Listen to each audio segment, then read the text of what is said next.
Hey, move it. The boy didn't even look up when he said it.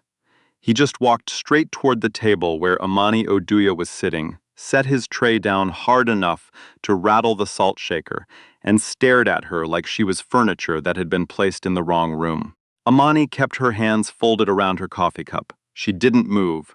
The hospital cafeteria at Westbrook General was loud that morning. The kind of loud that comes from too many people in a space that was never designed for comfort, just function. Overhead fluorescents hummed. Somewhere near the cash register, a cart was being dragged across linoleum. A group of residents in scrubs laughed about something at the far end of the room. Imani Oduya had been sitting at that corner table for 11 minutes. She knew because she'd been watching the clock on her phone, waiting for her break to end, counting the minutes the way she always did in places where she felt like an inconvenience just by existing. She was 43 years old. She wore the gray uniform of the housekeeping staff at Westbrook General. Her name badge said Imani, and below it, in smaller letters, Environmental Strivices. She had a coffee from the machine that tasted like burnt cardboard and a granola bar she hadn't opened yet. The boy who told her to move was maybe 19. He had the kind of confidence that comes not from anything he'd done, but from everything that had always been handed to him. His jacket had a lacrosse team logo on the chest. His friends were already pulling chairs over, laughing, claiming the table like it was always meant to be theirs. You hear me? We need this table. Imani looked at him then. Just looked. Not with anger, not with surprise. With the patient, measuring calm of someone who has seen this exact moment 100 times and learned a long time ago that her response would matter more than his behavior. She didn't move. What she did instead was pull her granola bar from her pocket, unwrap it slowly, and take a bite. The boy's jaw tightened. His friends had gone quiet. "This is unbelievable," he muttered, loud enough for everyone to hear. He looked around at the other tables like he needed witnesses to confirm what he was seeing. A janitor, sitting there, eating, refusing to be moved. Some people got no idea how things work around here. There was a child 3 tables over who had been watching all of this. Her name was Rosalie Ferris. She was 8 years old, sitting with her knees pulled up on her plastic chair, still wearing a hospital bracelet on her left wrist from the night before. She'd been discharged that morning, but her mother was still upstairs filling out paperwork. A nurse had told her she could wait in the cafeteria and pointed her toward the food. Rosalie had been watching Imani since before the boy arrived. She'd noticed her because Imani had smiled at her when she walked past. Not a pity smile, not the careful soft smile adults use on sick children, just a regular smile. Like she was a regular person. Now Rosalie was watching the boy and his friends crowd around the table, watching Imani sit there quiet and still as a stone. And something about the whole thing made her stomach feel wrong. One of the boys leaned in toward Imani. "You work here, right? Like cleaning toilets and stuff?" His friends laughed. "Maybe she doesn't understand English," someone said. Imani took another bite of her granola bar. Rosalie got up from her chair. She walked across the cafeteria, past the drink station, past an elderly man reading a newspaper, until she reached the corner table. She stood next to Imani's chair and looked at the boy with the lacrosse jacket. "She was here first," Rosalie said. The boy blinked. He had not been expecting a small child in a hospital bracelet. "What?" "She was sitting here first. You can't make someone move just because you want their table." One of the boys laughed again, but uncertainly this time. The boy with the jacket looked at Rosalie, then at Imani, then back at Rosalie. "Kid, go back to your seat." "No," said Rosalie. There was a pause. Imani looked at the child beside her. Rosalie was staring at the boy with an expression that was both very young and very serious. The look of someone who had recently spent time in a hospital bed and decided, somewhere between the blood draws and the sleepless nights, that she was done being afraid of things. Imani reached over and gently pulled out the empty chair beside her. "Would you like to sit down?" she asked. Rosalie sat. The boys looked at each other. The moment had shifted in a way none of them knew how to recover from. One of them muttered something. Another picked up his tray. Within 2 minutes, they had migrated to a different table, and the corner of the cafeteria was quiet again. Rosalie looked at the granola bar. "I like the ones with chocolate chips better." "Me too," said Imani. "But this machine only has plain. That's sad. A little bit." Rosalie looked at her bracelet, picking at the edge of it. "Those boys were mean." "Yes, they were. Does that happen to you a lot?" Imani thought about that honestly, more than it should. Rosalie nodded, like this was the answer she expected. Then she said, "My dad would be really mad if he saw that. Your dad sounds like a good person." "He is." Rosalie looked toward the door. "He's a doctor, not here, at another hospital. He has to drive really far for his job." She paused. "He was here all last night, though. He slept in the chair in my room even though it hurts his back." Imani smiled. "That's what good dads do." They sat together for a few more minutes without talking, which was its own kind of companionship. When Rosalie's mother appeared at the cafeteria entrance, a tall woman with tired eyes and a coat she hadn't had time to button, she stopped at the sight of her daughter sitting calmly next to a woman in a gray uniform, both of them looking out the window at the parking lot below. She came over. "Rose, sorry, I hope she wasn't bothering you." "She wasn't," said Imani. Rosalie slid off her chair. Then she turned back to Imani and with the particular formality of an 8-year-old trying to be grown, held out her hand. Imani shook it. "Thank you for letting me sit with you," Rosalie said. "Thank you for sitting," said Imani. What happened next began 3 days later, and Imani Oduya didn't see it coming. She was on the 4th floor pushing her cart past the nurse's station on her way to room 412 when she heard it. Raised voices coming from the family consultation room. The door was open a few inches. She wasn't listening. She was just moving past when the words broke through. "Already made my decision, Dr. Ferris, and I don't need a lecture from someone who hasn't even been on staff here for a full year. Mr. Dunmore, with respect, the protocol exists for a reason." "The protocol. You people love your protocols. Let me tell you something about protocols." Imani kept walking. Arguments between administrators and physicians were not her business. She had room 412 to finish, then 414, then the family restroom at the end of the hall, and after that she could sit down for 5 minutes before the second half of her shift. She knocked on 412, heard nothing, let herself in. The room was empty. Patient discharged, bed stripped, the particular blankness of a hospital room between occupants. Imani began working from the window inward, the way she always did. She had worked at Westbrook General for 6 years.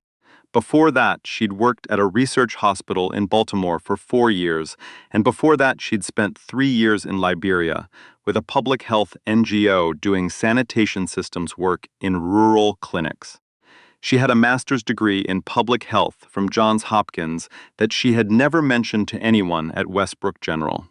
Not once.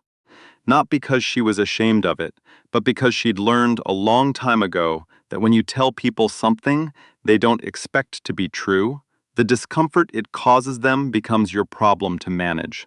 It was easier to do her job. So she did her job. She was finishing the bathroom in 412 when she heard footsteps stop outside and the door push open. "Excuse me." She turned. The man standing in the doorway was somewhere in his mid-40s, wearing a button-down shirt with the sleeves rolled to the elbows. He had the look of someone who hadn't slept well in several days. Not the hospital chair kind of sleepless, but the grinding internal kind. He was looking at her like he wasn't sure if she was the right person to talk to, but she was the only person available. "I'm sorry to interrupt," he said. "I was told there might be someone from housekeeping on this floor. I didn't know who else to ask." Imani pulled off one glove. "What do you need?" he exhaled. "My daughter was a patient here 2 nights ago, Rosalie. We're out of the woods now. She's home. She's fine. But she left something in room 408. Her notebook. Blue cover, her name written on the front in marker. I was wondering if anyone had turned it in." Imani looked at him for a moment. "You're Dr. Ferris," she said. He blinked. Yes, your daughter sat with me in the cafeteria 3 days ago. Something shifted in his face. The exhaustion was still there, but underneath it, something else moved. She mentioned that. She talked about you the whole drive home. Said a woman from the cleaning crew sat with her and didn't treat her like she was sick. He paused. She made me promise I'd find you and say thank you. She's the one who sat with me, Imani said. She stood up to some boys who were giving me trouble. She's got more guts than most adults I've met. Dr. Ferris looked at her differently then, the way people sometimes do when something reconfigures. I'll check lost and found for the notebook, Imani said. Give me your number, and I'll call you if it turns up. He gave it to her. Then he said, I'm sorry, I don't know your name. Imani Oduya. He nodded. Thank you, Ms. Oduya. He left. She went back to work. She found the notebook 20 minutes later, tucked under the mattress pad in room 408. Blue cover. Rosalie written in green marker, across the front, the letters not entirely even, the L taller than the rest. She called the number Dr. Ferris had given her. He didn't answer. She left a voicemail, kept the notebook at the nurse's station with his name on it, and went back to her cart. That should have been the end of it. It wasn't. 4 days after that, Imani was called into the office of Warren Scheck, the Director of Environmental Services at Westbrook General. She had been in this office twice before. Once when she was hired, once when her supervisor put her name in for an employee commendation that she'd been quietly told would look better with someone else attached to it. She sat down in the chair across from Warren Scheck's desk and waited. Warren Scheck was a man who had learned to deliver bad news by surrounding it with so much procedural language that the actual content arrived muffled, like something thrown from a distance. He had a folder open on his desk. He didn't look at her directly. We've had a complaint, he said, from a visitor to the facility, regarding conduct in the cafeteria. Imani kept her expression neutral. What conduct? An incident was reported involving you and a group of young visitors. The complaint states that you were, I'm reading directly here, confrontational and intimidating toward the visitors and that you refused a reasonable request. Imani said nothing for a moment. Then, a reasonable request to give up my table during my break. Warren Scheck adjusted his folder.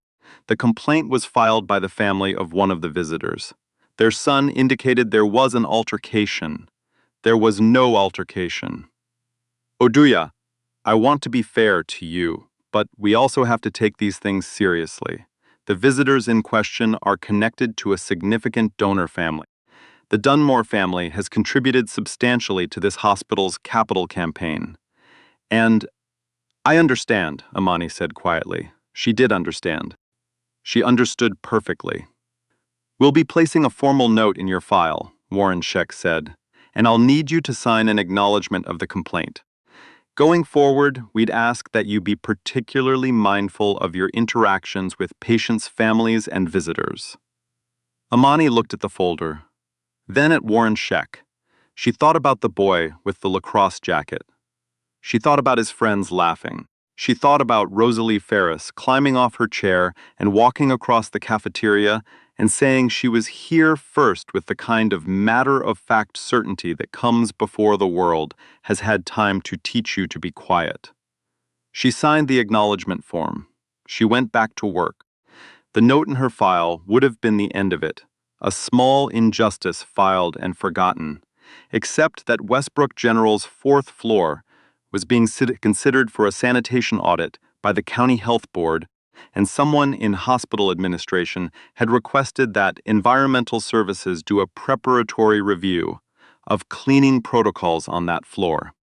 The review was assigned to Imani's supervisor, Dale Pruitt, a man who had worked at Westbrook for 22 years and understood the hospital the way people understand places they've stopped looking at. He was thorough and well-meaning and entirely unequipped for what the preparatory review uncovered. 3 rooms on the 4th floor had documentation gaps, instances where mandatory post-discharge sanitation logs hadn't been completed properly. 2 of those rooms had been assigned to other members of Imani's team. One of them was a room Imani had personally serviced and logged meticulously, room 412, which she had cleaned the morning after talking to Dr. Ferris in the hallway. Dale Pruitt flagged the documentation issue to Warren Scheck. Warren Scheck, whose mind was already primed by the complaint in Imani's file, made a decision that was not based on any specific evidence, but on the comfortable logic of pattern recognition. The problem was probably her. Imani was placed on administrative leave pending review.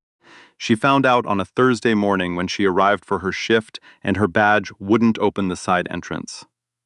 A security guard she'd known for 4 years walked her to Warren Scheck's office. She sat in the same chair. She listened to the same procedural language arrive from the same distance. She was told not to discuss the matter with colleagues. She was told she'd be contacted when the review was complete. She was handed a form. She signed it. She took the bus home. Her apartment was on the 3rd floor of a building in East Westbrook. 2 bedrooms, one for her, one for the desk where she kept her books. She sat at that desk for a long time after she got home and looked at nothing in particular. Outside, a truck backed into a loading dock across the street. A neighbor's radio played something with a lot of bass. The afternoon light came through the window at an angle that turned everything gold, which felt inappropriate given the circumstances. She thought about calling her sister in Maryland. She didn't. She made a cup of tea she didn't drink, and then she looked at the wall of books above her desk. The epidemiology texts, the public health journals, the 3-ring binder from her Johns Hopkins coursework that she'd kept for reasons she couldn't fully explain, and she felt something she didn't usually let herself feel. Not anger. She was past anger. Tired. She felt tired. She didn't know that, across the city, Dr. Jonathan Ferris was in a meeting he had not requested with the chief medical officer of Westbrook General. Jonathan Ferris had spent the past week quietly asking questions. He was new to Westbrook, 11 months on staff, and he had spent most of those 11 months keeping his head down, learning the culture, not making enemies. He understood what it meant to be the only black attending physician in a department, understood the specific calibration required, the narrowness of the acceptable lane. But Rosalie had come home from that hospital stay, changed in some small way that he was still trying to name. She'd stopped talking about being afraid of getting sick again. She'd started, instead, talking about the woman in the cafeteria, about what it meant that she'd just sat there, about how sometimes you just sit there, and that's enough. Jonathan had looked up Imani Oduya in the hospital directory. He'd found her through HR. Technically improper, but he'd asked someone who owed him a favor. He'd read her file, the hire date, the commendation that had been given to someone else, the complaint freshly entered from the Dunmore family. He knew the Dunmores. Everyone at Westbrook knew the Dunmores. He'd been in the hallway outside that consultation room, had heard the argument through the gap in the door. He'd been the one arguing. He sat across from Chief Medical Officer Dr. Patricia Wall, and he put what he knew on the table, piece by piece. Dr. Wall listened. She was 61 years old, had been at Westbrook for 23 years, and had a gift for sitting very still while processing information that other people presented to her in disorganized and emotionally freighted ways. She let Jonathan finish. Then she said, "The documentation gaps. You've confirmed they weren't in her rooms?" "I pulled the logs myself. Her documentation is clean. The gaps are in the rooms assigned to 2 other staff members, both of whom were documented as rushed that week due to short staffing. And the complaint? Filed by Craig Dunmore Sr. on behalf of his son. His son is 19. He and his friends were occupying a table that Miss Oduya was already sitting at during her break. She didn't move. He filed a complaint calling her confrontational." Jonathan paused. "There were other people in the cafeteria that morning. I've spoken to 2 of them." Dr. Wall was quiet for a moment. "What do you want, Dr. Ferris?" Jonathan thought about Rosalie, sitting in the cafeteria with a hospital bracelet on her wrist, climbing off her chair and walking across the room, because something about what she was watching felt wrong, and she hadn't yet learned not to move when something felt wrong. "I want her reinstated," he said. "I want the complaint removed from her file, and I want someone to look at how environmental services handled this, because the decision to place her on leave was not made on evidence." Dr. Wall looked at him for a long moment. Then she picked up her phone. Imani got the call on a Saturday afternoon, 8 days after she'd been walked out of the building. She was at her desk when her phone rang. The number was Westbrook General's main line. She looked at it for 2 rings before she answered. The voice on the other end was a woman she'd never spoken to before. She introduced herself as Dr. Patricia Wall, Chief Medical Officer. She said she was calling to inform Imani that the administrative review had been completed. She said the documentation concerns had been resolved and did not implicate Imani's work. She said the complaint in her file would be removed. She said, "We'd like to welcome you back on Monday, Ms. Oduya, and I'd like to meet with you personally when you return if you're willing." Imani sat very still. "Can I ask what changed?" she said. There was a brief pause. "A member of our medical staff brought some concerns to my attention. He was quite thorough." Imani thought about the man in the doorway of room 412. About the exhaustion in his face and the number he'd written on a piece of paper. Because his 8-year-old daughter had made him promise to say thank you. "All right," Imani said. "Monday." She hung up. She sat for a while longer at her desk. The afternoon had gone gray outside, clouds moving in from the west. She looked at the wall of books, at the Johns Hopkins binder, at the photograph she kept on the corner of her desk. Taken in Liberia, 2009, a rural clinic outside Monrovia, 6 people standing in front of a new sanitation station they'd spent 4 months building, everyone squinting against the sun. She was the second from the left. She was laughing at something someone had just said. She looked, in that photograph, like someone who didn't yet know how many times she would be asked to make herself smaller. She made a cup of tea. This time she drank it. On Monday morning, Imani Oduya arrived at Westbrook General at her usual time.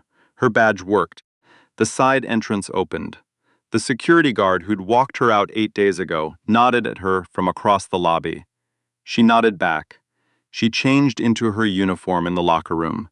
She pulled out her cart. She checked her assignment sheet. 4th floor, where it had started. She was finishing room 406 when she heard small footsteps in the corridor, and then a voice she recognized. "She's right there, Dad. I told you she'd be on this floor." Imani stepped into the doorway. Rosalie Ferris was standing in the hall with a paper bag in her hands, her father behind her.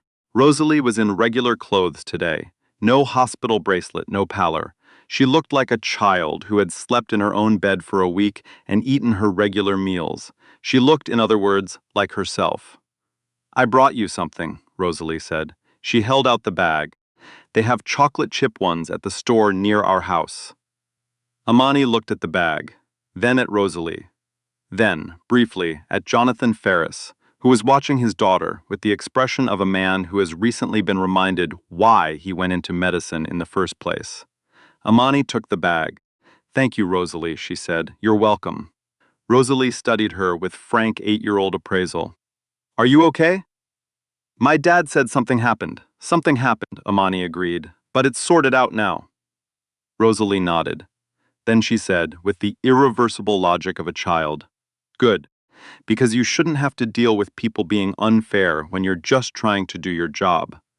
Jonathan Ferris made a sound that might have been a cough. "No," said Imani. "You shouldn't."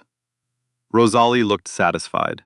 She gave a small wave and began pulling her father back toward the elevator, already talking about something else, a book she'd left on the elevator, a question she wanted to ask someone on the 2nd floor. Jonathan Ferris glanced back once. He gave Imani a small nod. She nodded back. The meeting with Dr. Patricia Wall happened that afternoon in an office Imani had never been in before, bigger than Warren Scheck's, with an actual window. Dr. Wall was a small woman with close-cropped gray hair and reading glasses she wore, pushed up on her head like she'd forgotten them there. She shook Imani's hand. They talked for 45 minutes.